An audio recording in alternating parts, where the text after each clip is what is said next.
todas en esta tercera sesión de las jornadas EPID Futuro, novedades en el diagnóstico de las EPID, de la cátedra Juan Roche EPID Futuro. Cátedra de la cual es el director, el doctor Julián Cochea, y en su nombre y en el mío quería darles la bienvenida en esta tarde, a pesar de la situación que todos sabemos que tenemos muchísimo trabajo, pero esta es una sesión imperdible, la última de estas jornadas, donde vamos a contar con dos bloques. Un primer bloque enfocado en las pruebas funcionales respiratorias y un segundo bloque con una conferencia de clausura magistral. En el primer bloque contamos con dos expertos de conocido renombre y a personalidades muy importantes para la neumología madrileña y para la neumología nacional. Tenemos a la doctora María Jesús Rodríguez Nieto, nuestra experta en intersticiales de la Fundación Jiménez Díaz. Ella es doctora en medicina, profesora honoraria de la UAM desde el año 2011. También ha sido coordinadora del grupo de EPID de Neumomadrid hasta el año 2017 y presidenta de Neumomadrid actual desde abril de 2017. Todos sabemos su pasión por las pruebas funcionales respiratorias y por las enfermedades intersticiales, y por eso que está aquí con nosotros en esta tarde. También tenemos el privilegio y el honor de contar con el doctor Francisco García Río. Él es jefe de sección de neumología del Hospital Universitario de La Paz, profesor titular de medicina de la Universidad Autónoma de Madrid y un hombre muy centrado en la investigación, jefe de grupo de investigación de Síberes y fue exdirector científico del Instituto de Investigación Sanitaria del Hospital Universitario de La Paz. Es más que conocido y sabe que en Madrid tiene todo nuestro apoyo y nuestro cariño, así que sin más y aprovechando estos dos ponentes me gustaría dar en primer lugar paso a la doctora María Jesús Rodríguez Nieto para su presentación de las pruebas de función pulmonar en el diagnóstico pronóstico de la EPID. Cuando quieras, María Jesús. Buenas tardes. Muchísimas gracias, Claudia, por tu presentación. Para mí es un honor estar hoy aquí en esta mesa. Me siento como entre amigos y además con personas muy expertas en función pulmonar y espero pues que al final de la mesa pues podamos resolver seguro que muchas dudas, porque hablando de novedades en el diagnóstico de la EPID, pues quizás las pruebas de función pulmonar no son una novedad, pero sí que han renacido para ayudarnos a los clínicos a manejar esta compleja patología. Bueno, esto es mi conflicto de intereses en cuanto a la EPID. Y en los próximos minutos yo voy a hablar de una breve introducción sobre la patología intersticial. Después me centraré en dos aspectos fundamentales de la fisiopatología de estas enfermedades. Por una parte, la mecánica pulmonar y por otra, la principal función del pulmón, que sería el intercambio de gases. Funciones que están alteradas en estas enfermedades y que nosotros vamos a monitorizar con diferentes técnicas de las que iremos hablando a lo largo de la charla. Y yo creo que es muy importante entender lo que está pasando en el pulmón para saber interpretarlas. Después ya nos centraremos más en las pruebas de función pulmonar, en la detección precoz de estas enfermedades, qué aportan en la detección de la afectación multicompartimental, como ocurre en alguna de ellas. También hablaremos de su validez en la evaluación de la progresión, la gravedad y el pronóstico de estas enfermedades. Y por último, su validez en la detección de algunas complicaciones como la hipertensión pulmonar, para acabar con algunos mensajes importantes para recordar. La patología intersticial pulmonar es un grupo heterogéneo de enfermedades pulmonares que afectan al intersticio y a los alvéolos. Aquí tenemos dos biopsias de pacientes con patología intersticial pulmonar, donde vemos un engrosamiento del intersticio pulmonar por un infiltrado inflamatorio y con zonas de fibrosis. Estos pulmones, con esta afectación, pues no pueden llenarse completamente de aire porque está afectado el tejido, y por otra parte la afectación intersticial va a impactar directamente sobre la zona de intercambio de gases. Pero además, como ocurre en algunos pacientes con patología intersticial, como sería el caso de la biopsia de la derecha, que corresponde a un paciente con artritis reumatoide, no solamente está el compartimento intersticial afectado, sino que puede haber una afectación de otros compartimentos pulmonares, como la vía aérea, los vasos pulmonares o incluso la pleura. Esta afectación multicompartimental es más compleja porque en cuanto a su fisiopatología y por tanto también es más complejo entender lo que vamos a ir midiendo en las pruebas de función pulmonar.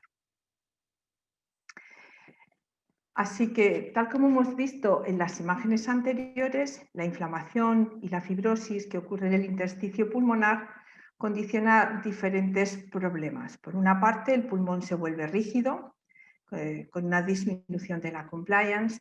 Es un pulmón que no se puede llenar bien y todos los volúmenes pulmonares los tenemos disminuidos y el paciente nota más trabajo respiratorio. Es un pulmón rígido, no distensible.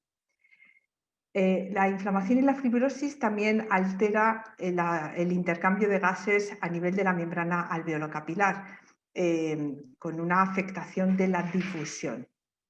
En fases más avanzadas, cuando existe destrucción del parénquima pulmonar o la destrucción vascular, aparte de impactar sobre la difusión de gases en el pulmón, también hay alteraciones en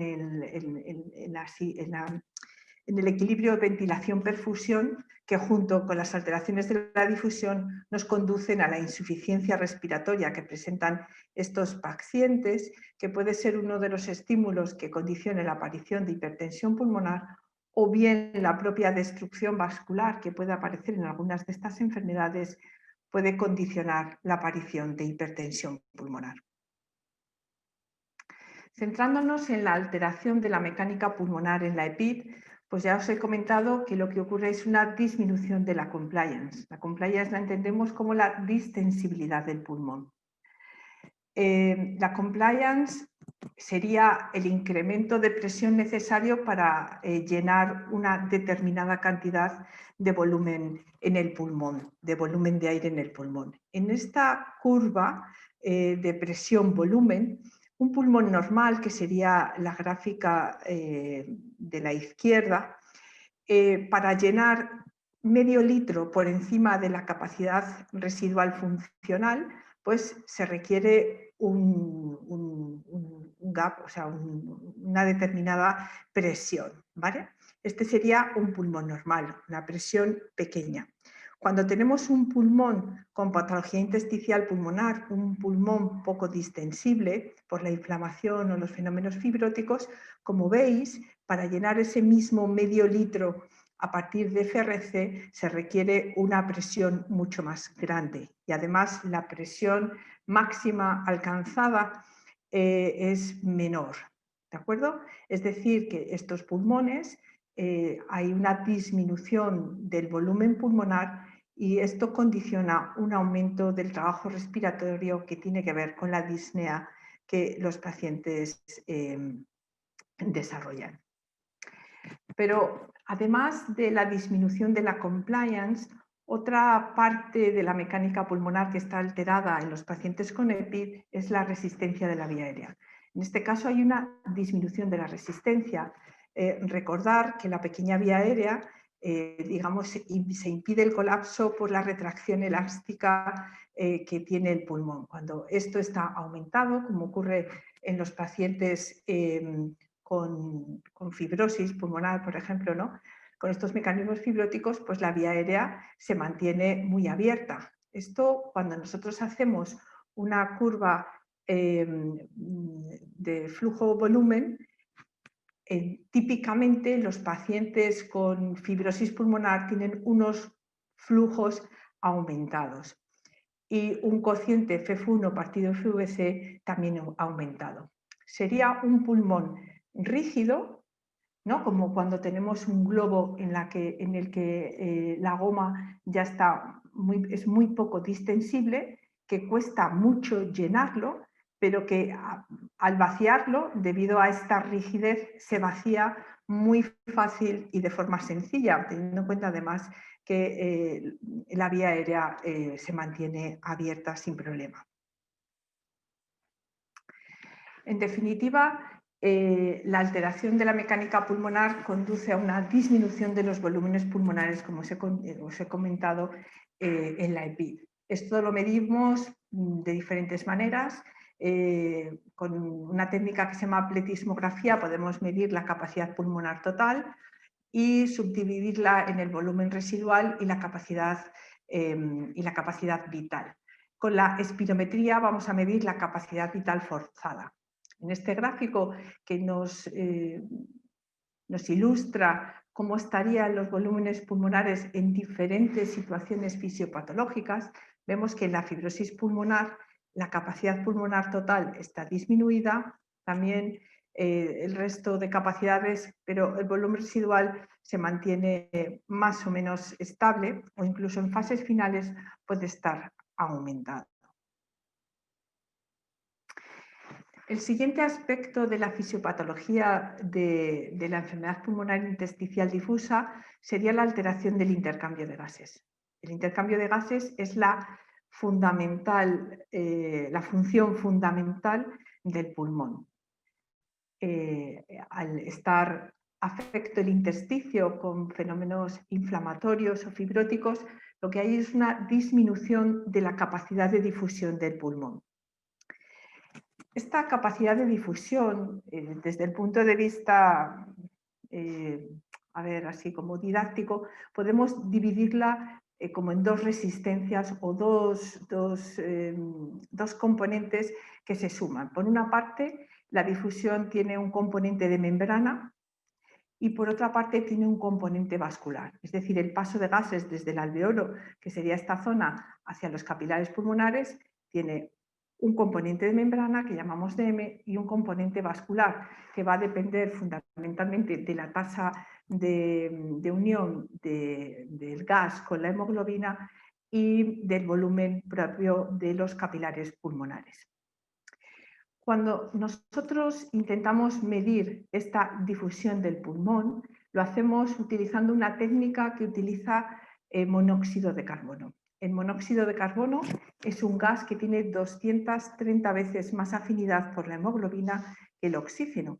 Y en este sentido, digamos que la difusión de monóxido de carbono a través de esta membrana alveolo-capilar fundamentalmente va a depender de este componente vascular, de forma que el 80% de esta difusión depende del componente vascular. Y de ahí que hablemos que la DLCO, que es como el parámetro que mide esta técnica, es decir, la difusión del pulmón para el monóxido de carbono, sería como una mirada a la microcirculación pulmonar. Hay dos puntos críticos que quiero recordar que son muy importantes para interpretar la difusión pulmonar por monóxido de carbono. Por una parte estaría la dependencia del volumen pulmonar. Aquí en el gráfico, como veis, cuando el pulmón está completamente lleno, a capacidad pulmonar total, la difusión es más alta que a medida que el pulmón se va vaciando. Recordaros que esta difusión sería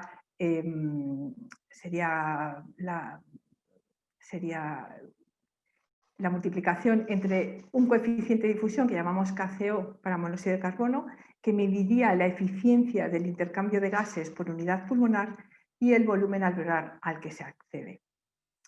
Muchas personas interpretan la KCO como la difusión corregida por el volumen alveolar, pero esto no es así exactamente. La KCO, que os recuerdo que es un coeficiente de difusión o una medida de la eficiencia del intercambio de gases por unidad pulmonar, tiene una relación exponencial inversa con el volumen alveolar, de forma que a volúmenes alveolares bajos la KCO aumenta de forma exponencial. Es decir, que nosotros no podemos decir que un valor, por ejemplo, por debajo del 80% de KCO significa que está bajo sin mirar al volumen alveolar al que se está midiendo esa KCO. ¿Y por qué ocurre esto? ¿Por qué este incremento exponencial inverso de la KCO en función del volumen alveolar? Pues aquí tenemos unos gráficos que lo explican, yo creo que de una manera bastante buena. Os recomiendo este artículo que sirve para la interpretación clínica de esta importantísima prueba de función pulmonar que yo creo que conduce a veces a muchos errores en la interpretación. Bueno, nosotros vemos los dos componentes de la difusión del monóxido de carbono. Cuando el pulmón está completamente lleno de aire a capacidad pulmonar total, predomina el componente de membrana. Y aquí vemos en este gráfico en el que los alveolos están completamente llenos, cómo es verdad que predomina el componente de membrana porque al llenarse completamente los alveolos se incrementa el área de la superficie de intercambio y disminuye el grosor de la membrana alveolo-capilar. Pero en la zona en la que el pulmón está menos distendido, es decir, tiene menos cantidad de aire, por ejemplo aquí cerca de FRC, pues lo que predomina es el volumen capilar. ¿Por qué? Porque en esta zona los capilares están más rellenos y es mucho más fácil pues que puedan llenarse de sangre y puedan acceder a la zona de intercambio. Como os he comentado previamente, al medir la difusión de monóxido de carbono es esta parte vascular o capilar pulmonar la que influye más en la medida del monóxido de carbono. De forma que a medida que disminuye el volumen alveolar, como vemos aquí, ¿de acuerdo? Pues hay una relación inversa de la KCO. La KCO el pulmón se vuelve más eficiente por esa parte vascular que estamos manejando mejor.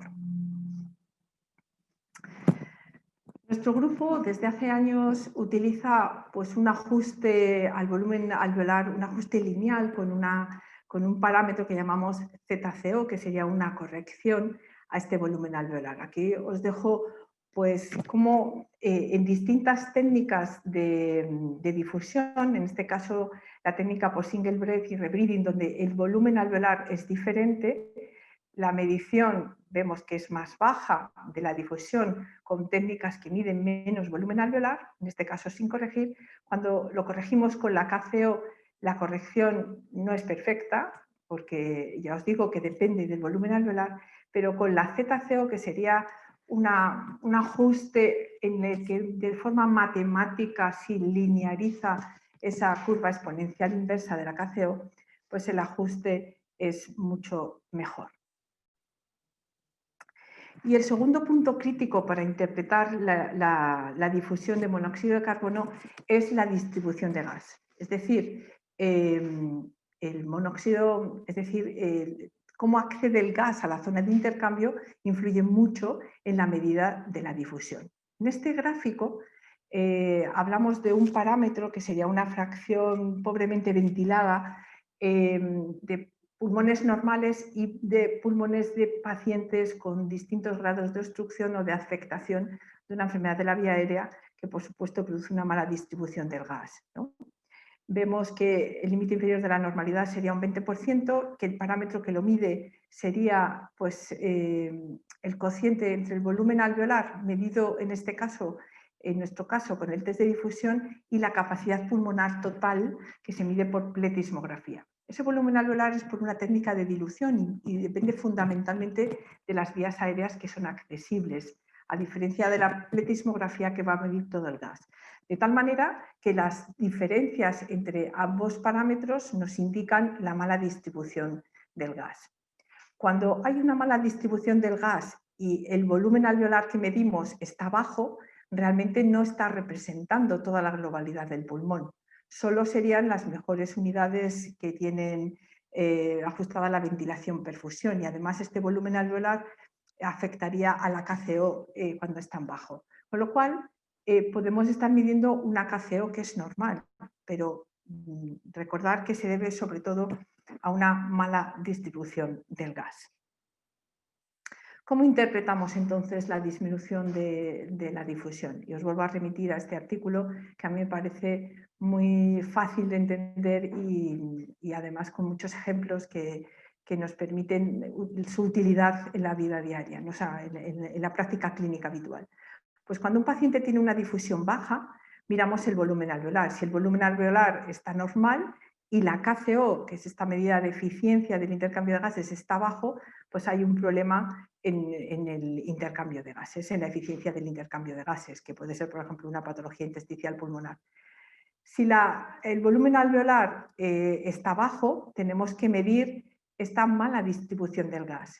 Si no hay mala distribución del gas, es decir, que el volumen alveolar es similar a la TLC, entonces es una restricción pura y volvemos a lo mismo. Si la KCO está baja, pues sería un empeoramiento del intercambio de gases. Cuando la KCO está elevada, pues hablamos de una restricción con una afectación extraparenquimatosa, sin alteración a nivel del intercambio de gases. Y por último serían los pacientes con patología obstructiva, que de nuevo, si la KCO está baja, pues además pues tiene una alteración en la eficacia del intercambio de gases. ¿Cuáles son los objetivos de las pruebas funcionales en la valoración de pacientes con patología intersticial? Pues las utilizamos para detectar precozmente estas enfermedades en algunos grupos de riesgo, como por ejemplo pues, pacientes con familiares que tienen fibrosis pulmonar idiopática o pacientes expuestos, por ejemplo, al asbesto, o pacientes que tienen una enfermedad del tejido conectivo donde es frecuente la afectación intersticial pulmonar y podemos hacer una evaluación, un screening. También nos permiten identificar la severidad de la afectación pulmonar y valorar si hay una afectación multicompartimental, que luego hablaremos algunas palabras y que esto es un poco más complejo. Nos sirven para evaluar la progresión, la gravedad y el pronóstico de la patología intersticial, ver la respuesta a los tratamientos farmacológicos, por supuesto, y a veces, como os comenté, identificar comorbilidades, como puede ser la hipertensión pulmonar. En cuanto a la detección precoz, este es el mejor parámetro para la detección precoz en la patología intersticial pulmonar. En este caso es una serie de pacientes con fibrosis pulmonar idiopática, que es la enfermedad más estudiada, es el test de difusión de monóxido de carbono. En esta serie, donde los pacientes están clasificados en función de cómo de severa es la restricción, vemos que al diagnóstico el 98% de los pacientes, incluidos los leves o moderados, o sea, los pacientes leves o con poca afectación, tienen alteración de la difusión de monóxido de carbono, mientras que solamente el 57%, siendo el 57% una capacidad vital forzada normal y el 27% tienen una capacidad pulmonar total también normal. Aparte de la fibrosis pulmonar idiopática, utilizamos el test de difusión de monóxido de carbono como parámetro de detección precoz también, por ejemplo, en pacientes expuestos al asbesto o en pacientes con sospecha o que queremos evaluar la afectación intersticial en el contexto de una artritis reumatoide, aunque ya os digo que los mayores datos en la literatura están para la fibrosis pulmonar idiopática. En algunas otras enfermedades más complejas, como la esclerosis sistémica, que también puede tener como complicación la enfermedad pulmonar intersticial difusa, la situación es un poco más difícil. En esta enfermedad hay una vasculopatía que afecta al pulmón, que hace que la sensibilidad y especificidad tanto de los parámetros de la espirometría como de la difusión o incluso ambos parámetros juntos no sean buenas. En estos casos, ya os digo que es fundamentalmente por la interferencia que hace la vasculopatía en la medición de los parámetros pulmonares, que se ve afectado no solamente por la EPID, sino por otro tipo de afectación, pues indican que es mejor hacer un TAC para estar seguros de que el paciente no tiene patología intersticial pulmonar al diagnóstico de la enfermedad. Ya os digo que en algunas enfermedades, y podemos hablar de la sarcoidosis y sobre todo de patología intersticial asociada a enfermedades autoinmunes sistémicas, no solamente está afectado el intersticio, sino que puede haber afectación en otros compartimentos pulmonares. Aquí tenéis la afectación pues, en la vía aérea, pleural, en los músculos respiratorios, la afectación vascular que aparece en la hipertensión arterial pulmonar, en distintas conectivopatías. Por ejemplo, la artritis reumatoide es frecuente, aparte de la afectación intersticial, la afectación de la vía aérea y de la afectación pleural, la esclerosis sistémica, la afectación vascular, en la miositis inflamatoria, pues puede haber afectación de los músculos respiratorios que también determinan una disminución de los volúmenes pulmonares y nos pueden confundir en cuanto a la interpretación de las pruebas de función pulmonar. Los patrones funcionales en cuanto a esta afectación multicompartimental serían para la afectación intersticial, como hemos dicho, la restricción, es decir, la disminución de los volúmenes pulmonares con una difusión baja, una KCO normal o levemente disminuida y con hipoxia en estadios finales de la enfermedad. Cuando hay afectación de la vía aérea, el patrón ventilatorio es de obstrucción o mixto. El test de difusión es variable y también aparece la hipoxia en el estadio final de la enfermedad. En el caso de la restricción extrapulmonar, como puede ser por afectación de los músculos respiratorios, el patrón ventilatorio también es restrictivo. La difusión en este caso puede estar normal o levemente disminuida, pero la KCO está elevada porque realmente no hay una afectación del intercambio de gases a nivel pulmonar y la insuficiencia respiratoria es hipercárnica. En la alteración vascular hay mucha afectación del test de difusión sin alteración ventilatoria. En cuanto a la evaluación de la gravedad y el pronóstico de las enfermedades, las pruebas funcionales también nos ayudan. Ya desde hace años tenemos datos en cuanto a lo que suponen como de marcador pronóstico tanto de la capacidad vital forzada como de la difusión de monóxido de carbono.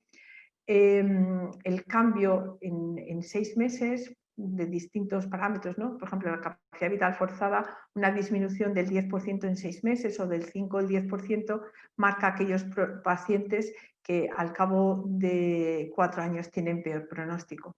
Para la difusión el cambio que requiere es un poco mayor, probablemente porque es una técnica que tiene mayor variabilidad y bueno, pues en este caso es una disminución del 15% el que marca peor pronóstico para estas enfermedades. Unas pruebas en las que no he incidido por falta de tiempo y por no complicar mucho la exposición es que, por supuesto, la afectación intersticial pulmonar condiciona alteraciones durante el ejercicio. En este caso, con un test sencillo como el test de la marcha de los 6 minutos, obtenemos también buenos resultados en cuanto a su valor pronóstico. Cuando el paciente no puede recorrer o recorre menos de 250 metros, aumenta la probabilidad de fallecer, o cuando el cambio en 24 meses es alto, pues también el paciente tiene peor pronóstico. Hay índices combinados que suman algunos factores de edad, de sexo, de tipo de enfermedad y parámetros fisiológicos que se han utilizado para evaluar el pronóstico y la gravedad de la EPID. Quizás los más conocidos son estos que os he puesto aquí, el ILG Gap Model, el CPI y el GAP. El GAP quizás sea el más conocido, sobre todo utilizado para evaluar el pronóstico de la fibrosis pulmonar idiopática. Este GAP pues, da una serie de puntos pues, al sexo, a la edad del paciente y a los valores de capacidad vital forzada y de difusión. De tal forma que clasificamos a los pacientes con este índice en 3 estadios, 1, 2, 3, dependiendo de los puntos que se sumen al final según lo que tenga el paciente y que, como veis, pues tienen que ver claramente con la mortalidad a 1, 2 y 3 años. A medida que el estadio es más alto, la mortalidad es mayor.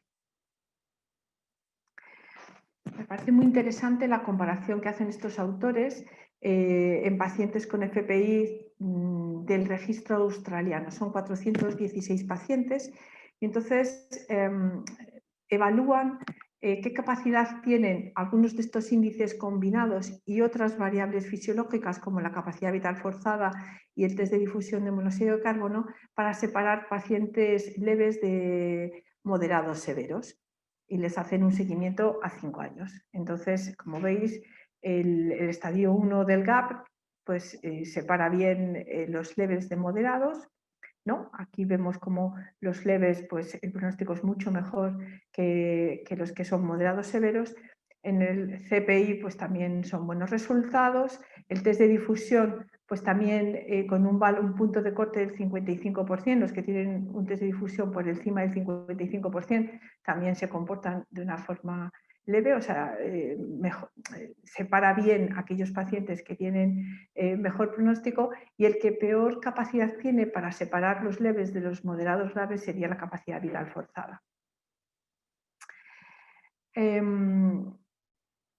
Hablaros también que en la enfermedad multicompartimental el mejor parámetro que se ha visto que se puede utilizar para evaluar el pronóstico es la difusión de monóxido de carbono, porque tiene una buena correlación con la extensión de la patología intersticial en el TAC o de la afectación intersticial en el TAC, porque en esta enfermedad o en estas enfermedades que pueden tener afectación multicompartimental, como os he dicho, la FVC también se puede alterar por afectación extrapulmonar, pleural o muscular.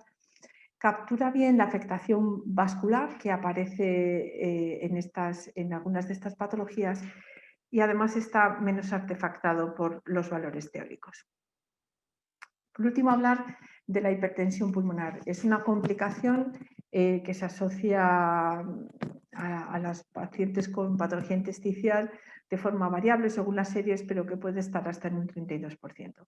Entonces, las pruebas de función pulmonar nos pueden hacer sospechar que existe hipertensión pulmonar asociada cuando la difusión está severamente disminuida, cuando hay una caída muy marcada de la saturación de oxígeno durante el esfuerzo, y otros parámetros que no os he comentado, pero bueno, hay como el incremento de la difusión por óxido nítrico o algunos otros parámetros de la prueba de la cicloergometría.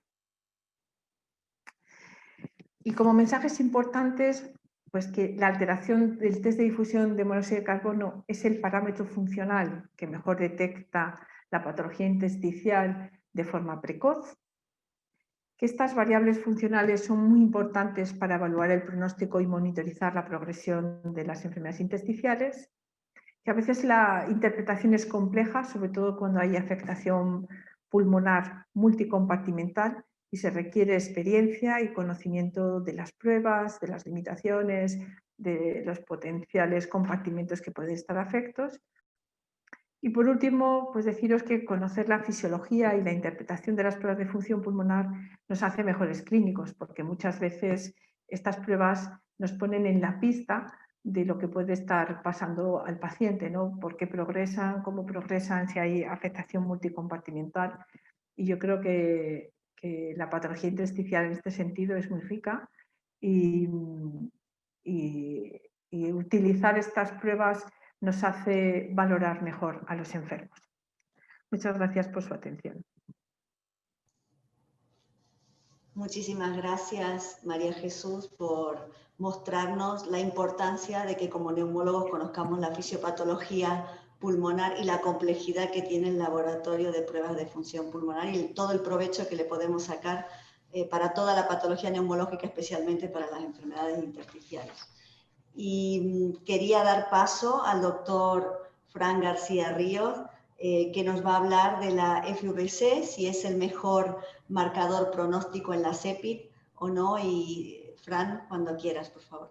Muchas gracias, buenas tardes. Por supuesto, antes de empezar, quiero agradecer tanto al director de la cátedra, a Julián Cochea, como a la moderadora de esta sesión, a Claudia Valenzuela, pues la invitación para participar en la misma, la oportunidad de compartir con vosotros unos minutos y sobre todo la oportunidad de compartir con María Jesús Rodríguez Nieto pues, esta reflexión sobre estos aspectos de la función pulmonar.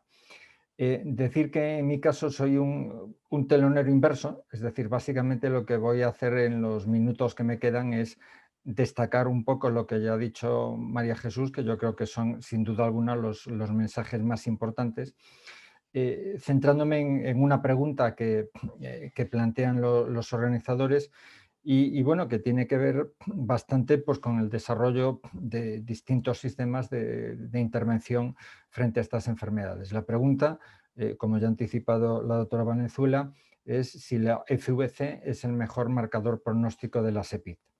Bien, para abordar esto, yo creo que la obligación sería quizás revisar todos los factores pronósticos. Ya en el tema no digo que no voy a hacer esto, os tranquilizo, no vamos a abordar la totalidad de la valoración pronóstica, creo que esto es absolutamente inviable en el contexto de una sesión, y me voy a centrar quizá en lo que está más en la parte derecha de la diapositiva, los parámetros de función pulmonar, hablando obviamente sobre todo de la FVC y de forma muy breve de algunos otros parámetros. Bueno, quizá la primera aproximación es que si nos atenemos al sentido etimológico del término, la FVC sin duda alguna es el mejor factor pronóstico. Simplemente quiero recordar que cuando Huntington en el siglo XIX describió la espirometría, precisamente explorando un grupo de pacientes con enfermedades restrictivas, algunos de ellos tenían enfermedad pulmonar intersticial difusa, describió un parámetro que no caprichosamente le llamó VC, que es el mejor predictor, o en ese momento era el mejor predictor de supervivencia, por lo tanto de mortalidad de los enfermos. Le llamó VC, es decir, capacidad vital, porque efectivamente era el parámetro que mejor predecía la capacidad para vivir de los enfermos. Bueno, a lo largo de 2 siglos en la espirometría y en función pulmonar afortunadamente hemos avanzado mucho, pero en estos 2 siglos nadie le ha cambiado el nombre a la FVC y sigue siendo la capacidad vital y sigue siendo la capacidad para vivir. Por lo tanto, si partimos de esta visión etimológica, pues la respuesta inicial es que sí, que no hay duda de que es el mejor predictor. Bueno, dejando un poco al margen ya estas cuestiones, la realidad es que cuando analizamos la evidencia bibliográfica, hay muchos datos que nos confirman que la FVC tiene una importante capacidad pronóstica en estos enfermos, es un predictor de mortalidad muy importante. Aquí simplemente, a modo de ejemplo, existen muchas otras publicaciones, pero no, no pretendo aburriros con una descripción prolija de toda la literatura. Esta es una revisión en la que se incluye una corte de más de 1000 pacientes procedentes de 2 ensayos clínicos y en las que se analizan predictores de mortalidad después del periodo de seguimiento, un periodo de seguimiento superior a 1 año. Aquí en esta tabla aparecen los factores que predicen de forma significativa mortalidad, como veis, bueno, pues la edad, existencia de exacerbaciones, la capacidad vital, la capacidad de difusión, como ya se ha mencionado anteriormente, o incluso cambios en la calidad de vida. Pero cuando estos distintos parámetros se llevan a un modelo multivariable, las cosas se simplifican bastante. Aquí tenéis los 4 predictores independientes de mortalidad. La edad, en cualquier estudio, en cualquier enfermedad, en cualquier tipo de análisis, la edad es el predictor de mortalidad más importante. Está claro que no somos inmortales y que por lo tanto las personas de edad tienen más riesgo de fallecer. Esto es algo absolutamente inherente a nuestra propia evolución. Pero bueno, al margen de la edad por este aspecto y de las hospitalizaciones por eventos respiratorios, como veis, la capacidad vital se retiene como predictor independiente de mortalidad frente a todos los demás. O sea que sí se confirma, en cierto modo, la trascendencia. Veis que tanto, y esto trataré de insistir después porque es quizá uno de los aspectos yo creo que más importantes de este parámetro, que su capacidad pronóstica se centra tanto cuando se analiza su valor absoluto, su valor basal, expresado en este caso como porcentaje de su valor de referencia, como cuando se analizan el cambio que experimenta la capacidad vital en un periodo relativamente corto, como sería aquí 6 meses. ¿Vale? En cualquiera de estas 2 circunstancias queda retenido como predictor independiente de mortalidad y, como podéis ver, es el único de los parámetros fisiopatológicos o funcionales analizados que mantiene esta característica. Bueno, sin entrar en, digamos, en más profundidad o insisto, en una descripción mucho más prolija de los distintos estudios disponibles, claro, el siguiente punto sería quizá preguntarnos cuán consistente qué solidez tiene este parámetro. Esto yo creo que es muy importante, quizá por usarlo de forma convencional, rutinaria, pues en ocasiones igual hemos caído en cierta infravaloración de la importancia o de la trascendencia de lo que tenemos, pero a pesar de ser una medida de uso rutinario en el ámbito clínico, en el ámbito asistencial, la realidad es que cuando analizamos específicamente la FVC en pacientes con fibrosis pulmonar idiopática, los datos que tenemos muestran que es un parámetro muy sólido. Aquí os quiero presentar quizá el estudio más importante realizado en este caso. Es un estudio en el que se analizaron a más de 1.500 pacientes con fibrosis pulmonar idiopática y en los que se evaluó específicamente las características métricas de la FVC. En los ensayos, bueno, pues se comparaba el valor de FVC en el momento de, digamos, de screening del paciente frente al momento en el que se incluían en visita basal los pacientes, es decir, son 2 periodos en los que no se les sometía a un cambio en la intervención y, por lo tanto, habitualmente separados en una media en este estudio de 28 días, lo que se trataba de ver es qué fiabilidad tenían las medidas, qué repetibilidad tenían, hasta qué punto esas 2 medidas eran concordantes. Y como veis, cuando se comparaban los valores de FVC en la visita de, digamos, de screening inicial y en la visita basal, pues el coeficiente de correlación intraclase es de 0,93, es altísimo. Prácticamente el parámetro muestra una solidez casi inusitada en este caso. ¿Vale? El siguiente parámetro métrico importante a la hora de valorar la utilidad de una medida es su validez. Es decir, bueno, pues vemos que es un parámetro muy sólido, muy consistente, pero ¿qué relación tiene con otros parámetros u otras circunstancias que tienen relevancia clínica? Eso es lo que le confiere validez a la medida, ¿vale? En este caso, aquí se muestra qué relación tiene la FVC medida en situación basal con distintos parámetros, algunos son funcionales, otros tienen que ver con calidad de vida, en pacientes con fibrosis pulmonar idiopática y, como veis, la relación pues, es altamente significativa en la inmensa mayoría de los parámetros. Por lo tanto, es una medida que, aparte de ser muy consistente, con una muy elevada repetibilidad, muestra una validez, una consistencia importante. Cuando incluso estos parámetros se categorizan, es decir, ya no se mide su relación digamos, absoluta, por ejemplo, con la capacidad de difusión, sino que, por ejemplo, la capacidad de difusión se estratifica o el gradiente del valor arterial de oxígeno se estratifica o la distancia caminada en 6 minutos también, pues veis que se sigue manteniendo una relación con un nivel de significación muy alto. En definitiva, tenemos ya 2 características de la medida, es muy fiable y es válida desde este punto de vista. Bien. El tercer parámetro importante en la métrica de una medida de función pulmonar es analizar su sensibilidad. ¿Vale? Bueno, es importante que sea consistente, es importante que sea válida, pero si nosotros sometemos al paciente o al sujeto a una intervención, pues lo deseable es que esa medida también sea capaz de, digamos, detectar de forma precoz y de forma rápida cualquier cambio que experimente el sujeto. ¿Vale? Esto generalmente lo que se hace es valorar ya en la fase de tratamiento de los pacientes qué cambios es la relación que existe entre los cambios que experimenta, en este caso la FVC, y los cambios que experimentan otros parámetros que clínicamente son importantes, pues como la capacidad de difusión, la distancia caminada en la prueba de los 6 minutos, como nos ha explicado hace un momento la doctora Rodríguez Nieto, insisto, parámetros de calidad de vida, otra serie de medidas. Y como veis también existe una relación muy estrecha. ¿Vale? Incluso si queremos analizar su relación con el predictor más importante de relevancia de un estudio, como sería mortalidad, pues podéis ver que confirmando los datos que he mostrado inicialmente, que aportan muchos estudios, pues el cambio que experimenta la capacidad vital forzada durante este periodo de intervención, así como su valor absoluto, guarda una relación estrecha con la mortalidad. Por lo tanto, es una medida que permite detectar el efecto de la intervención. ¿Vale?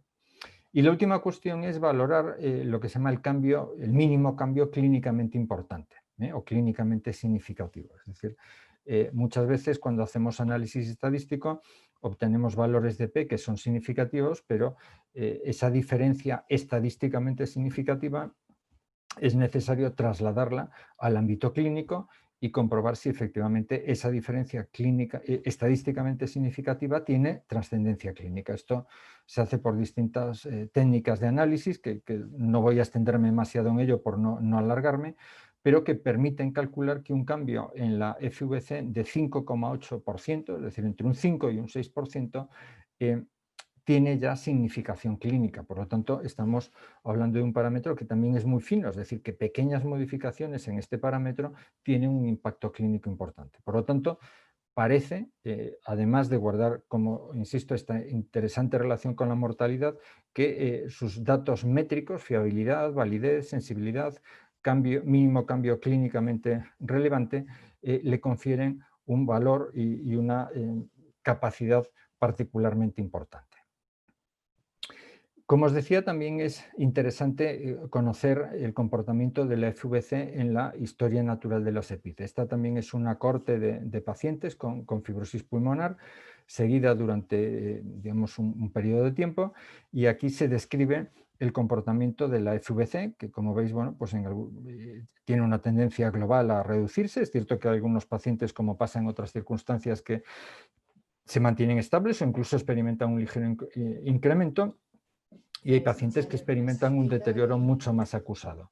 En definitiva, en los metaanálisis que se ha valorado esto, pues se ha podido comprobar que específicamente, insisto, analizando solo pacientes con fibrosis pulmonar idiopática, la FVC experimenta una caída anual en la historia natural de la enfermedad que puede estar en torno a esto, un 6 a un 8% por año en cuanto a la caída, ¿vale?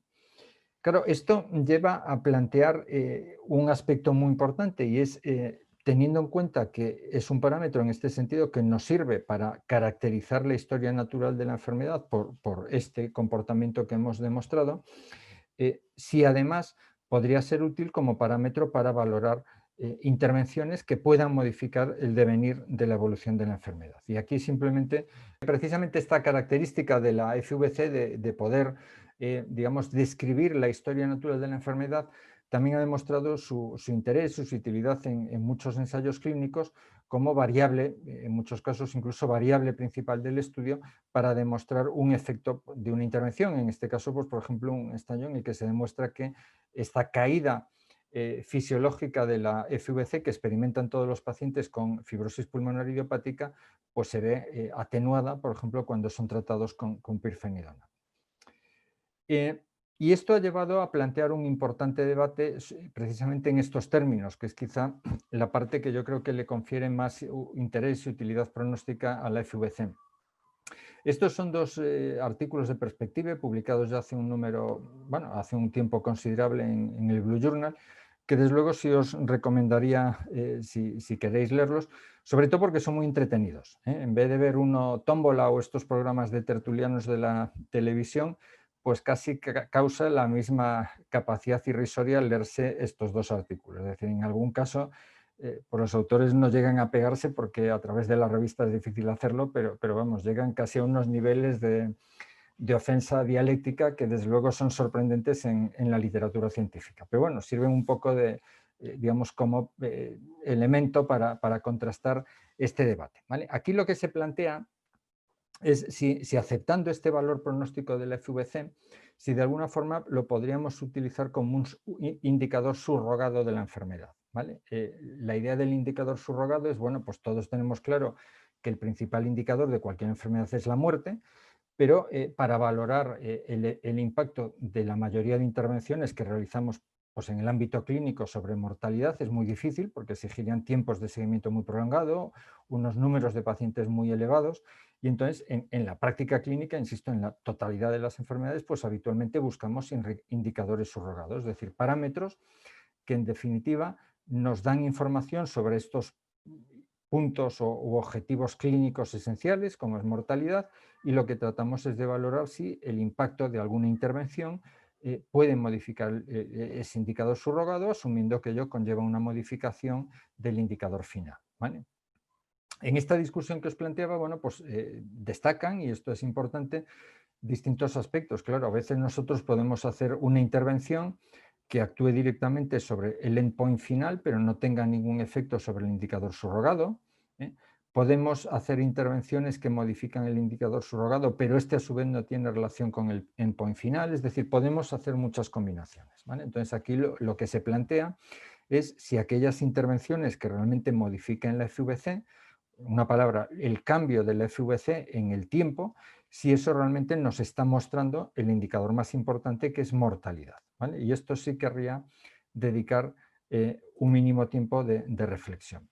Bueno, pues esto también ha sido analizado y sí tenemos datos después de un periodo de seguimiento importante en pacientes con fibrosis pulmonar idiopática, en los que se demuestra que la caída de la FVC, en este caso está estratificada, es decir, la caída que experimentan los pacientes en su FVC durante 6 meses, si la caída es mayor de un 10%, en vez de quedar un 10% aumenta un 10%, o está entre ese porcentaje, ¿vale? Veis que la capacidad de predicción de supervivencia tras un largo tiempo, desde luego es muy diferente según la FVC experimente una caída o no. Por lo tanto, tenemos una respuesta también a este debate, es decir, la modificación en el tiempo del FVC claramente lo podríamos aceptar como indicador subrogado de mortalidad porque parece reflejar esto, ¿vale? Por anticiparme un poco al último bloque de la presentación, es cierto que hay otros parámetros funcionales que también muestran un comportamiento similar. Aquí veis, por ejemplo, el comportamiento del gradiente alveolar arterial de oxígeno. La pérdida de gradiente alveolar arterial de oxígeno, en este caso pérdida supone incremento, también tiene que ver con la mortalidad. Pero como veis en este caso, y esto ya nos sirve un poco para comparar parámetros, las curvas se separan peor. Es decir, parece que discrimina mejor, separa mejor las curvas, la caída en la FVC, que el incremento en el gradiente alveolar arterial de oxígeno. En el conjunto de enfermedad pulmonar intersticial difusa también se ha evaluado esto, y aquí os muestro resultados también de otra importante corte de pacientes en las que se incluyen fibrosis pulmonar idiopática y neumonitis intersticial inespecífica, ¿vale? En este caso, lo que se comprueba es que existen distintos predictores independientes también de supervivencia. Cuando esos predictores se agrupan de forma multivariante, pues como veis la FVC se retiene, por supuesto la edad es el principal sin duda alguna, pero cuando aquí se introduce la caída de la FVC, veis que cobra un protagonismo especial, es decir, la caída a los 6 meses de la FVC es la variable que tiene más potencia estadística en p-valor, ¿vale? Por lo tanto, incluso en el conjunto de las EPID parece que efectivamente como indicador subrogado de mortalidad para detectar la evolución o el pronóstico y la historia natural de la enfermedad claramente es importante, y aquí veis que tanto en fibrosis pulmonar idiopática como en otras entidades tiene un comportamiento relativamente similar. Una caída, en este caso aumentada de la FVC, un cambio mayor de la FVC se relaciona claramente con una mayor mortalidad, con una peor supervivencia de los pacientes, ¿vale? Con el tiempo esto también se ha ido depurando, y cuando hablamos de esta caída de la FVC mayor del 10% que claramente discrimina, se ha visto que precisamente por esta capacidad métrica que os decía, que el cambio que consideramos clínicamente relevante está en torno a 5,8, con lo cual se decía, bueno, pues hay que subir realmente a 10 para detectar este efecto, o un cambio de 5 que entraría en la métrica del mínimo cambio clínicamente relevante ya discrimina. Bueno, pues esto también se ha analizado, y como podéis ver, efectivamente los pacientes con una caída, un deterioro de FVC mayor del 10%, pues fallecen antes, pero aquellos que experimentan una caída mayor del 5% también tienen un peor pronóstico. Por lo tanto, incluso afinando más, permite detectar este comportamiento de forma interesante. Bueno, yo creo que aquí hemos llegado a un punto importante. Está claro, como os decía, que predice mortalidad, está claro que tiene unas propiedades métricas particularmente interesantes, y está claro que en este sentido lo podemos utilizar como un indicador subrogado para valorar la historia natural de la enfermedad o incluso el impacto de intervenciones sobre esta historia natural. La siguiente cuestión es, claro, al dedicarnos a la función pulmonar siempre tenemos esta querencia a hablar mucho de la metodología y necesariamente sí quería hacer algunas reflexiones sobre esto, ¿vale? Cuando analizamos precisamente el cambio en la FVC, es decir, cómo se produce la caída de la FVC, ¿cómo lo hacemos? ¿Vale? En muchos estudios se valora la caída en valor absoluto, ¿vale? Es decir, cuántos mililitros por año pierde el paciente, ¿vale? Esta, desde luego, es una medida muy sólida, muy consistente, pero tiene un problema metodológico que es lo que se llama regresión a la media, en el sentido que aquellos pacientes que tienen una función pulmonar muy deteriorada, pues claro, realmente tienen ya muy poco margen para seguir perdiendo FVC, ¿vale? Por lo tanto, si esto lo aplicamos a la fibrosis pulmonar idiopática, pues la pérdida de FVC será mayor en aquellos pacientes que tienen una capacidad vital forzada todavía relativamente conservada, porque tienen mucho margen para seguir perdiendo, mientras que aquellos pacientes que ya están en una fase muy avanzada de enfermedad, pues prácticamente su posibilidad de pérdida es muy pequeña y por lo tanto la caída en valor absoluto será menor, ¿vale? Para subsanar esto, en algunos estudios se ha utilizado, como en los que hemos comentado, el análisis del cambio utilizando el porcentaje del valor predicho, es decir, que con respecto a su valor teórico, a su porcentaje, cuánto cae, ¿vale?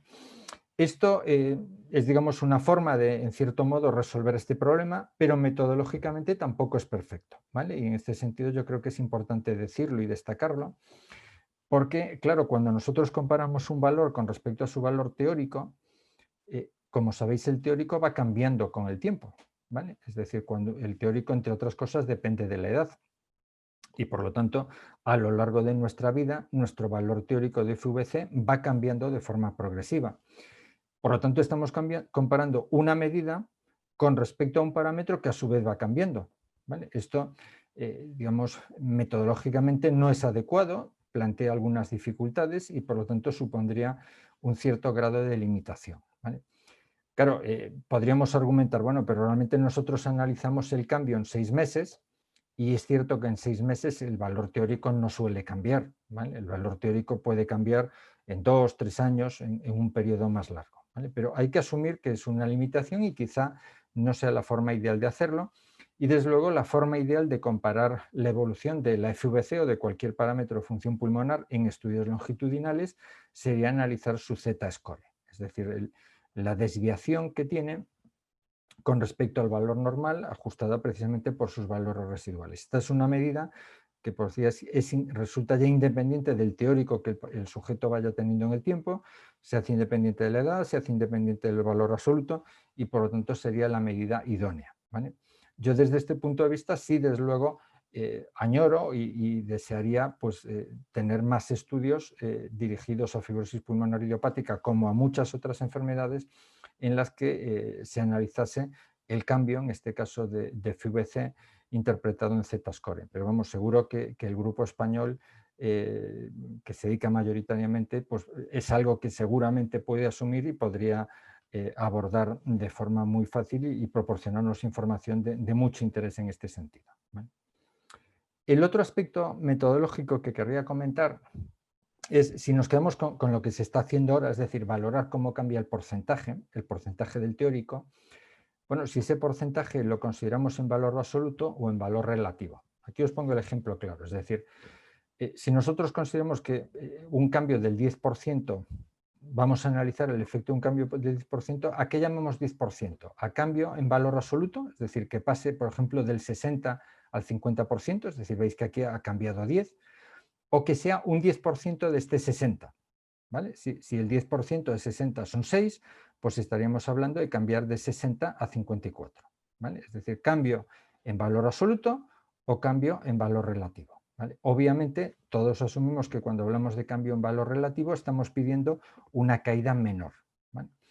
Esto también ha sido evaluado en algún estudio en el que se medía, digamos, el cambio producido y el impacto que esto tenía en supervivencia. Y aquí veis, por ejemplo, cuando los pacientes se comparen a aquellos que caen más de un 10% o menos de un 10%,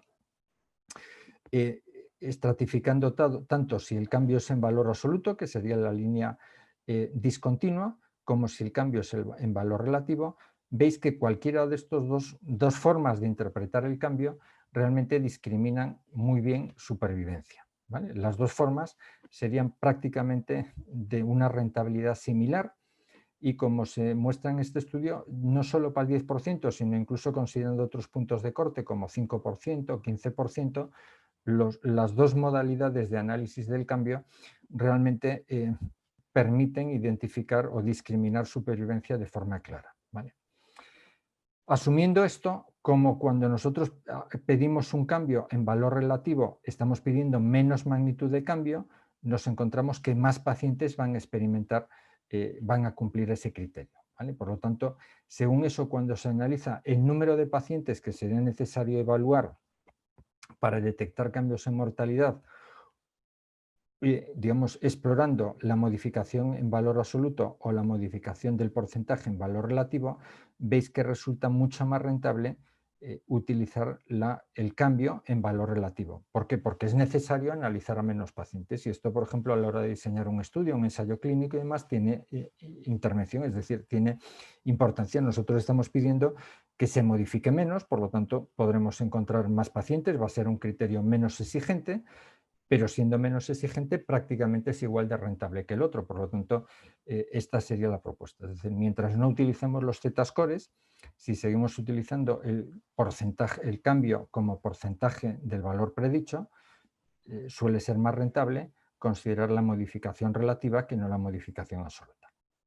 Bien, y para acabar un poco esto, ¿qué otros aspectos puede ofrecer la FVC? Bueno, pues la FVC también parece, y esto es particularmente interesante, que aparte de la historia natural, de todo esto que hemos comentado, pues podría de alguna forma determinar la respuesta a tratamiento, ¿vale? Estos son pacientes tratados con digamos, distintos fármacos, es un metaanálisis en el que se suman distintos estudios, distintos agentes antifibróticos, y como veis, la caída de la FVC mejora claramente después del tratamiento, pero mejora particularmente en los pacientes que eran declinadores rápidos. Por lo tanto, digamos, tiene una especial utilidad en cuanto nos identifica aquel subgrupo de pacientes que, por decir así, van a ser más respondedores, ¿vale?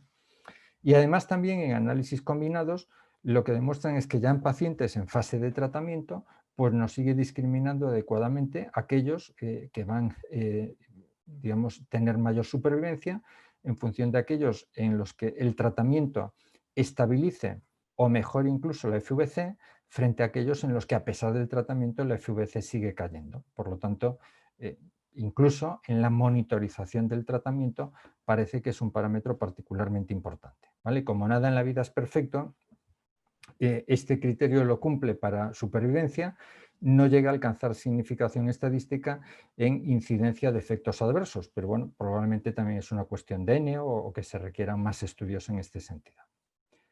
Por lo tanto, y este sería quizá el mensaje final de esta parte, la espirometría es algo muy habitual, es algo a lo que estamos muy acostumbrados, quizá por eso a veces la despreciamos o no la consideramos suficientemente, pero cuando nosotros realizamos una espirometría y medimos la FVC de pacientes con fibrosis pulmonar idiopática, es importante que recordemos que obtenemos una medida clínica que es muy robusta, que es un importante predictor de mortalidad, sin duda alguna, que determina la progresión de la enfermedad y que es muy aplicable en la clínica para monitorizar el efecto de tratamientos. Por lo tanto, creo que en parte contesto esta cuestión.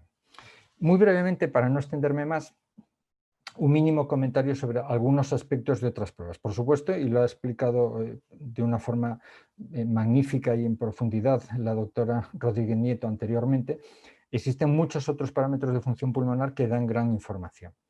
Aquí, por ejemplo, es otro estudio en el que se analizaba el impacto de distintos parámetros de función pulmonar como predictores de mortalidad. Aquí veis las hazard ratio de esas distintas medidas y obviamente, además de la FVC, pues veis aquí que también está la capacidad de difusión. Es cierto que la caída en la capacidad de difusión tiene más dudas sobre su utilidad, pero también se retiene como predictor independiente, ¿vale? Sin embargo, es cierto que cuando veis aquí las hazard ratio cómo se comportan, por ejemplo, de la capacidad de difusión, veis que con respecto a la caída de la FVC es menor. Es decir, la caída de la FVC es un parámetro predictor, también en este caso parece que es superior, ¿vale? La capacidad de difusión también se deteriora con el tiempo y esto se ha analizado en pacientes con fibrosis pulmonar idiopática, experimenta una caída. Pero sí es cierto que se utiliza probablemente menos en el día a día para predecir estos aspectos de historia natural de la enfermedad, porque es una medida, bueno, aparte que conlleva una mínima complejidad mayor, tampoco supone un gran cambio, pero es una medida que está afectada por la infección respiratoria y fundamentalmente por cambios en la hemoglobina, y esto es algo que es necesario considerar. La técnica habitual que utilizamos para determinarla, que es el single breath, pues es difícil llevar a cabo o a veces imposible cuando los pacientes tienen una capacidad vital muy baja. Desde luego por debajo del 1,5 litros ya empieza a ser complicado, por debajo de 1 litro, y esta es una circunstancia que se produce en muchos pacientes con fibrosis pulmonar idiopática, a veces es difícil. Los distintos análisis que se han hecho hasta el momento en fibrosis pulmonar idiopática muestran que tienen menos consistencia y menos reproducibilidad. Y a su vez, y esto lo comentaré también un poco, no está retenida en índices multidimensionales. Por lo tanto, aun siendo muy útil y desde luego siendo absolutamente superior al FVC para el diagnóstico precoz de la enfermedad, ya para el seguimiento, para la monitorización, pues quizá tenga estas limitaciones. ¿Vale? La segunda prueba funcional a la que me voy a referir muy brevemente, de una forma muy escueta, es la caminata de 6 minutos. ¿Vale? La caminata de 6 minutos también predice mortalidad, no solo digamos, en su valor basal, es decir, la distancia que el paciente recorre cuando le hacemos la exploración, sino incluso el deterioro que la caminata experimenta a lo largo del tiempo. Es decir, la pérdida de distancia recorrida a lo largo del tiempo también muestra ser un predictor de mortalidad. ¿Vale? Sin embargo, el problema de la prueba de la caminata de 6 minutos, y eso se ha comprobado en muchos ensayos clínicos, es que es una prueba que tiene una importante variabilidad intercentro. Ya no digo porque la distancia no sea en todos los centros el mismo o digamos ciertos artefactos o limitaciones en la zona en la que el paciente camina, pero la realidad es que es una prueba que tiene más variabilidad intercentro y su métrica también es un poco peor. ¿Vale? Aquí la fiabilidad, os acordáis de la FVC que era muy superior a 0,9, está en 0,83. Su validez, siendo significativa, también resulta un poquito más discreta. Su sensibilidad es importante, pero sus coeficientes de correlación son algo menores. Y el mínimo cambio clínicamente importante para fibrosis pulmonar idiopática, pues como veis, da una horquilla mayor, entre 24 y 45 metros. Entonces, esto supone algunas limitaciones para aplicarla de forma rutinaria en este aspecto de monitorización de la enfermedad. Lo último que quería mencionar, y ya con esto acabo, son los índices multidimensionales, los índices de riesgo. Lo ha explicado perfectamente la doctora Rodríguez Nieto y no quiero extenderme más.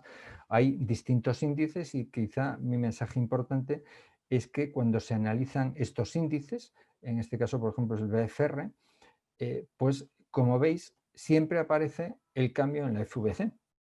¿Vale? Aquí veis que no aparecen otros parámetros funcionales. Por lo tanto, en cierto modo nos sigue diciendo que la FVC sigue siendo un parámetro importante y cuando digamos, aplicamos este índice retiene su capacidad pronóstica. Con respecto al GAP, como sabéis, depende del sexo, de la edad, de la FVC y de la capacidad de difusión. Sin duda alguna es un predictor de mortalidad muy superior a cualquier otro, la combinación de esto. Pero claro, la realidad es que cuando nosotros hacemos una intervención, desgraciadamente hasta el momento todavía no podemos modificar la edad de nuestros pacientes, ni tampoco se modifica habitualmente su sexo, su género. Por lo tanto, lo que vemos es que siendo un gran predictor de mortalidad, para valorar el efecto de una intervención, para valorar el impacto sobre la historia natural, veis que resulta muy limitado. Es decir, cuando nosotros sometemos al paciente a una intervención, pues la FVC experimenta, en este caso la FVC os la he mostrado anteriormente, pero por ejemplo el tiempo de permanencia libre de progresión de la enfermedad, incluso la disnea puede mejorar, pero sin embargo veis que el gap es muy estable, ¿vale? Digamos, es mucho menos sensible al efecto de la intervención que otros parámetros. Entonces, desde luego, sí es muy útil en la fase inicial como parámetro pronóstico, predictor, pero en la monitorización diaria del paciente no adquiere estas características, sobre todo, insisto, porque depende de la edad y depende del sexo, que son factores no modificables y por lo tanto resulta menos rentable que el cambio en la FVC. Y acabo intentando responder por no escabullirme a la pregunta que se formulaba inicialmente. ¿La FVC es el mejor marcador pronóstico de la EPID? Bueno, pues por fortuna hace unos meses se ha publicado este estudio en el que se analizaban en pacientes con fibrosis pulmonar idiopática, después de un largo periodo de seguimiento, distintos indicadores de progresión. Además, ajustado en todos los casos para su valor basal de FVC, aquí veis por orden cómo se retienen y claramente para la progresión de la enfermedad el mejor es el cambio del FVC, para mortalidad el mejor es el cambio del FVC, para hospitalización adjudicado problema respiratorio el mejor es el cambio del FVC. Por lo tanto, yo creo que asumiendo la conclusión que nos genera la evidencia, podríamos en el momento actual responder de forma afirmativa a la pregunta y decir que con la evidencia actual y desde luego hasta que dispongamos de otros parámetros, ojalá suceda en un futuro mucho mejores, seguimos ratificando lo que decía hace 2 siglos Huntington, que el FVC no necesitamos cambiarle el nombre y sigue siendo ahora mismo el parámetro que mejor predice la capacidad vital, la supervivencia de los pacientes. Esto es todo por mi parte y muchísimas gracias. Muchísimas gracias, doctor Fran García Río, por esta brillante exposición y que nos ha clarificado muchos conceptos de lo que usamos diariamente en nuestro laboratorio de función pulmonar, especialmente en las enfermedades intersticiales y en fibrosis pulmonar. Y quería invitar también a María Jesús a unirse a estos pequeños minutos de debate. Mientras recibimos preguntas, pues yo teniendo 2 expertos aquí estoy tentada con varias cosas, ¿no? Creo que nos ha quedado clarísimo que la FVC es una medida fiable, que está validada a lo largo de muchos estudios en fibrosis pulmonar idiopática, que es muy sensible, pero también es verdad que para otras enfermedades intersticiales donde la progresión no es una progresión, podemos decir, lineal, puede haber diferentes cambios, especialmente en las enfermedades intersticiales asociadas a enfermedades autoinmunes sistémicas. Si tenemos esa FVC solamente como único parámetro, aunque es muy importante, quizás podríamos perder de vista otro tipo de enfermedades con diferente nivel de progresión.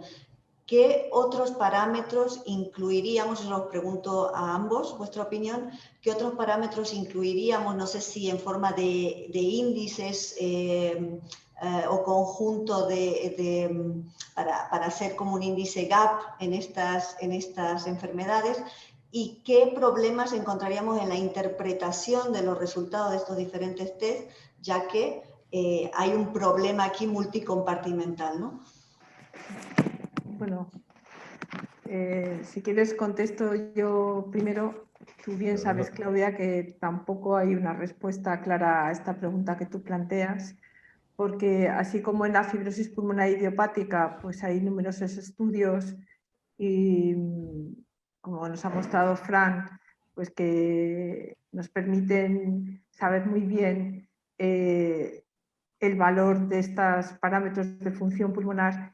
En otras enfermedades no es tanto, ¿no? Estamos un poco utilizando la información de los estudios con pacientes con fibrosis pulmonar idiopática para, digamos, poder establecer pues, el pronóstico o la evolución o la progresión en otras enfermedades, por ejemplo, en pacientes con artritis reumatoide o con esclerosis sistémica, etcétera, ¿no? Pero de momento no sabemos, no hay estudios validados, ¿no?, que nos permitan saber cuál es la mejor, ¿no? Sí que es verdad que cuando hay afectación multicompartimental o, por ejemplo, cuando tenemos un enfisema asociado, pues puede haber complicaciones, ¿no? O puede haber, ya la FVC no es tan robusta, ¿no? Porque puede haber otras condiciones que nos las pueden estar alterando, ¿no? Yo creo que en esos índices combinados, pues poner la difusión siempre probablemente nos ayude, ¿no? Como por ejemplo lo hacen en el GAP.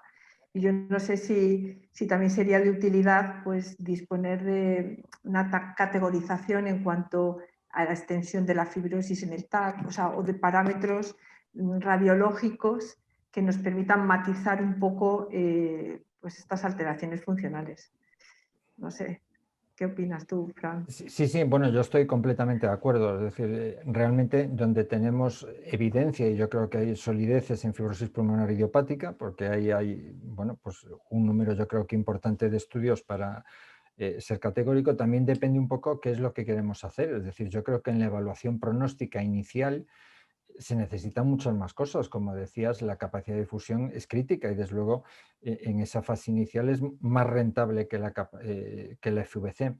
Otra cosa es ya en la monitorización del tratamiento, en el seguimiento del paciente. Yo creo que la capacidad de difusión es innegable y es algo que tenemos que incorporar. La distancia caminada en 6 minutos a mí me parece que es importante, incluso la desaturación durante la caminata 6 minutos, el gradiente al valor arterial de oxígeno, e incluso bueno, pues hay datos de la utilidad de la prueba de ejercicio.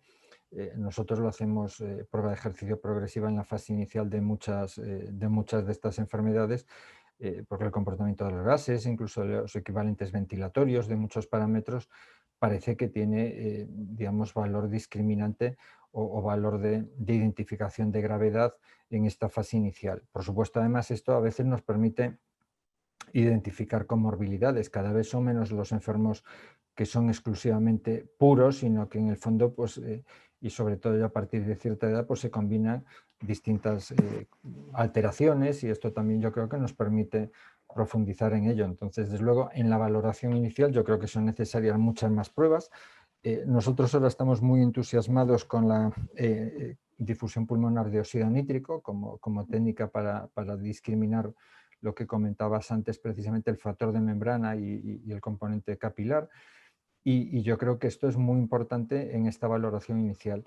¿Qué es útil en el seguimiento? Pues desgraciadamente yo creo que ahora mismo no podemos dar una respuesta definitiva porque esto lo tendremos que validar. Yo siempre insisto mucho en que la idea esto de pedir espiroplitis, difusión, no sé qué, cada 3 meses, cada 6 meses, pues es interesante si de esos datos al final se derivan modificaciones clínicas o se derivan cambios terapéuticos, pero es algo que quizá nos queda por validar y desde luego en enfermedades menos frecuentes, en las que la casuística es menor, pues yo creo que ahí necesariamente tendremos que trabajar e intentar extraer conclusiones y probablemente sumar cortes y explorar casuística para ver cuáles de estos parámetros y qué tipos de cambios realmente son importantes en el tiempo. Yo creo que estamos en un momento especial para este laboratorio de pruebas de función pulmonar, que combinado, como decíais vosotros, María Jesús, con la radiología y con, ahora mismo no hay métodos validados para evaluar la calidad de vida o ciertos síntomas, pero que todo ese conjunto de cosas nos permitirá identificar lo que ahora mismo estamos intentando identificar, que es la progresión en otras enfermedades intersticiales no fibrosis pulmonar idiopática, como vemos que está totalmente validado aquí. En ese sentido, ¿cuál creéis que tiene que ser, además de lo que habéis dicho y que lo ha remarcado el doctor Fran García Ríos, el seguimiento en esas otras enfermedades intersticiales no FPI en cuanto a tiempo y en cuanto a tipo de pruebas de función pulmonar que se deberían pedir? ¿Va a depender del tiempo de evolución de cada uno, de la progresión en pérdida de función pulmonar o de esos componentes multicompartimentales que tengan? ¿Cómo creéis que deberíamos hacerlo? Y sobre todo en esta época en que las pruebas funcionales tienen unas restricciones particulares por el momento en que estamos viviendo, ¿no? De nuevo, no sabemos contestar bien a esta pregunta, ¿no? Yo te puedo decir un poco mi impresión. Yo creo que tenemos que saber un poco el tipo de enfermedad que estamos manejando, ¿no? Porque hay enfermedades en las que la afectación intersticial pulmonar pues, tiene más gravedad, donde, por ejemplo, en la esclerosis sistémica, donde la afectación vascular pulmonar pues, también es un punto muy importante que tenemos que evaluar. Entonces, bueno, saber qué tenemos entre manos. El comportamiento de estos enfermos es lamentablemente muy variable. Entonces, así de entrada, hombre, si tenemos un paciente que al diagnóstico ya tiene una grave afectación funcional y le vamos a poner un tratamiento, pues evidentemente tendremos que evaluar la eficacia de esa intervención, ¿no? Yo creo que ahora mismo, pues en estos pacientes más complejos, una espirometría y una difusión me parecen imprescindibles, ¿no? Y el test de la marcha, desde luego al principio, como ha dicho Fran también, ¿no? Y después, pues no sé, quizás poner 4 o 6 meses y en función de cómo vaya, ¿no? Es decir, si el paciente sigue progresando, pues tendremos que seguir con una evaluación en corto tiempo, pero si la enfermedad está más estable, pues tendremos que alargar los tiempos, no lo sé. Yo aquí, vamos, estoy completamente de acuerdo con María Jesús. En cuanto a los tiempos, creo que no lo sabemos. Quizá por aportar un poco. Si lo que queremos es utilizar la función pulmonar para valorar historia natural, metodológicamente lo que dicen es que suelen ser necesarias 3 determinaciones para poder trazar digamos, las pendientes en un periodo de 3 años, con lo cual, claro, si dices 3 determinaciones en 3 años, ¿qué sería hacer medidas anuales? ¿No? Quizá por las características de esta enfermedad, el tiempo, hacer las pruebas cada año quizá sea un margen excesivo. ¿A cuánto reducirlo? Pues los datos que tenemos de fibrosis pulmonar idiopática nos hablan de cambio del FVC a los 6 meses habitualmente. Entonces yo quizá me quedaría en esa ventana y ir a mucho menos, desde luego, hacerle una FVC cada 2 o cada 3 meses, pues me da la impresión que ahí podemos estar midiendo otras cosas y desde luego si el paciente experimenta un deterioro clínico importante, bueno, pues por supuesto que puede ser necesario para valorar otros aspectos, ¿no? Pero si lo que queremos valorar historia natural, pues quizá tendríamos que manejarnos en cada 6 meses o en esa ventana de 6 a 12 meses. Pero insisto, simplemente por pura, digamos, especulación teórica. Es decir, lo que necesitamos es alguien que haga un estudio y que nos demuestre que todos estamos equivocados y que hay que hacerlo en el tiempo que se demuestre en ese estudio. Pues muchísimas gracias a los dos por vuestras excelentes presentaciones y por los comentarios. Y por cuestiones de tiempo, pues no voy a abusar más de vosotros. Hemos cogido el mensaje, doctor García Ríos, sobre el Z-Score. Veremos qué hace la doctora Rodríguez Nieto con ese mensaje.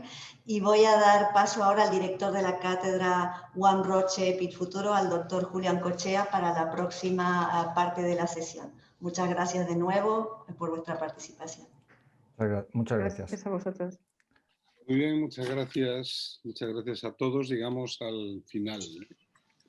Llegamos al final y tenemos que poner un auténtico broche de oro a estas jornadas EPID Futuro, novedades en el diagnóstico de las EPID. El futuro ya está aquí. Bueno, gracias Claudia Valenzuela, profesora asociada de Medicina de la Universidad Autónoma de Madrid, vinculada precisamente a esta cátedra, la cátedra One Roche EPID Futuro. Gracias María Jesús, gran amiga y presidenta de NEMO Madrid. Gracias Fran García Río, gran amigo y supercandidato, por cierto, a la presidencia de SEPA, ¿no? Ha sido todo un lujo esta sesión. El tema de la función pulmonar siempre es un poco más árido, ¿no? Pero realmente es fundamental, ¿no? En el manejo integral de nuestros pacientes con enfermedad intersticial.